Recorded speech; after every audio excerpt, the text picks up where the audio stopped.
to another edition of Inside the Blacktor Studio. That's correct, Canadian theatre actors of color. And today we have with us Keisha T. Fraser. Hi, Keisha T. Hey, girl. You may not know this, but Keisha T. Fraser and I have been friends for a long time, and I was really excited to get her here in her hotel room in Costa Mesa as she is starring in Matilda the Musical. How are you, Keisha? Really good. Thanks. That's so great. Thanks, girl. Let's begin at the very beginning, which is, Keisha T. Fraser, where were you born? Women's College Hospital, Toronto, Ontario. So you are a Torontonian. Definitely. Definitely. Yeah. 100%. Very nice. Yeah. And what is your family like? Family is mad.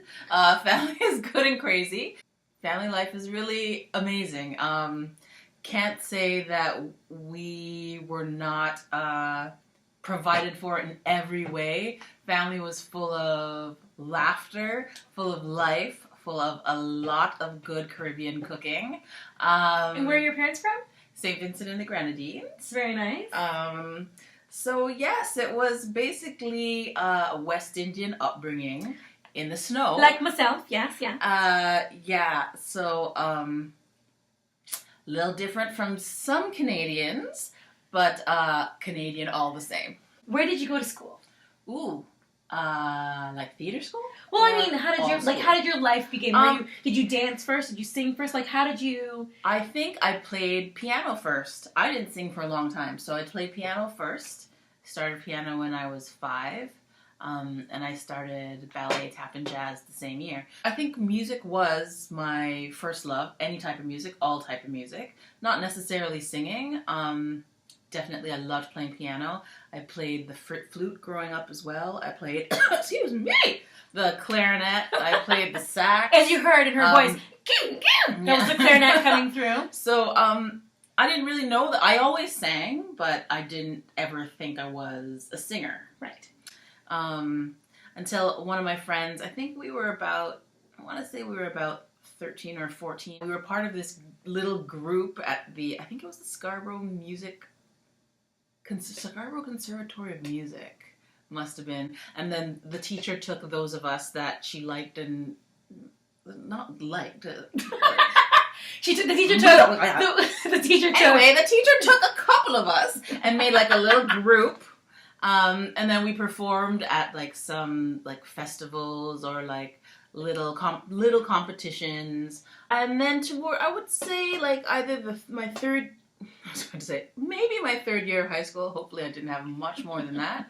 But I think when I was in grade 11, maybe I auditioned for the musical. What was the musical? Godspell. Very nice.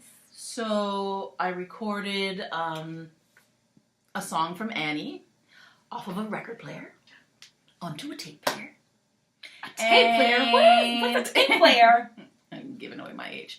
And then went to the audition, pressed play on the tape recorder, and then sang along to it, even though other people were singing on the tape recording as well. Hopefully, somehow they asserted that I could. And what song did you sing from Annie, please? Oh, we'd like to thank you, Herbert Hoover. Hey, Hoover man, hey, Rapidan. We both got your... I don't even know if these are the words. We both got your style, but brother, you're never fully dressed without a smile. Yes, so I got to do Godspell, and so the character I was, I think, didn't have a song, or she had like a very small song, but they're like, this girl could sing. So they gave me like the biggest song in the show. So I was doing another girl's song. I don't think she was very happy about it. But that's what happened. I went to York University. I'm sorry, what now? This is the news. You didn't know that? I didn't know that. Yeah. Excuse me. You went to York University and you were going to take what? I was in the general arts program, but at the end of the year I auditioned for the dance program. Failed miserably. I auditioned for the acting program. I didn't get in, but they said, we like you, so learn a bit more about theater and come back the following year. I auditioned for the music program, to which I did get accepted, but at the end of that year, I decided that that was not going to be my path anymore. So I finished about a year of the program. And then I was doing community theater, and I met this girl who said, you know, we're all going around in a circle saying our names, who we are, what we do. And she said, I just graduated from this 3-year diploma program of musical theater at this school downtown called Randolph School of the Arts. I thought, that sounds wicked. So I got the telephone number for the school from her, and I called them. You called George Randolph himself? I did. You called George Randolph, the owner of the George Randolph Academy for the Arts? You called him directly? He's a big man. Did you speak to him directly? I did, actually.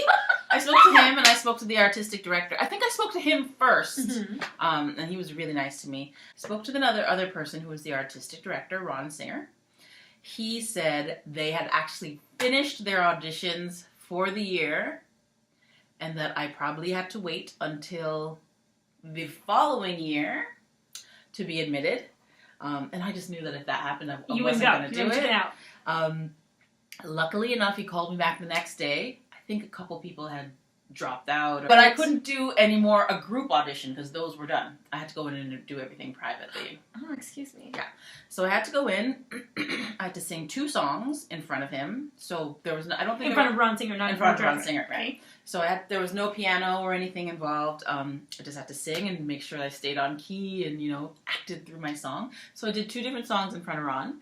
And then he had me do 2 different monologues as well. And he said, I see something there. I see that you know what you're doing. I see how we can tweak things, how we can help you, how we can teach you. You've got potential. That kind of fun stuff that everybody loves to hear. So he said, I will recommend that you move forward to the dance audition. But, you know, we don't know if you're getting in yet. It just depends whether or not how the next step goes. So then he arranged for me to come and take a class with George the next day, or it was in the same week, or the same couple of days. So I went, and you know when you take dance class like as a child yes. And as a teenager, like in those classes you're like in the advanced classes, but it's mostly because you're at the higher age group than everybody else, and not necessarily that they're advanced. So I went saying, oh, I can do the advanced class with George. You can do the advanced class with George because George is from Alvin Ailey, okay? So I didn't know what was going on. I tried my best. I felt hamstrings tear. I felt calves seize up. I did as best as I could. I was well outmatched in that class. But I stuck with it. I tried my best, and I kept smiling through everything. What I could do, I tried to do really, really well. What I couldn't do, I just had to fake my way through and just hope that it was going to turn out well. He didn't say anything to me after class, but then Ron called me the next day, and then George had told him that I had potential, and he could see that I had all the basics down, and that there was something that the school had to offer me, so that they were calling to offer me admission. Woo! And the rest is history. Mm-hmm. The rewards of perseverance. Tune in next week to hear more about Keisha T. Fraser on the Blacktor Studio.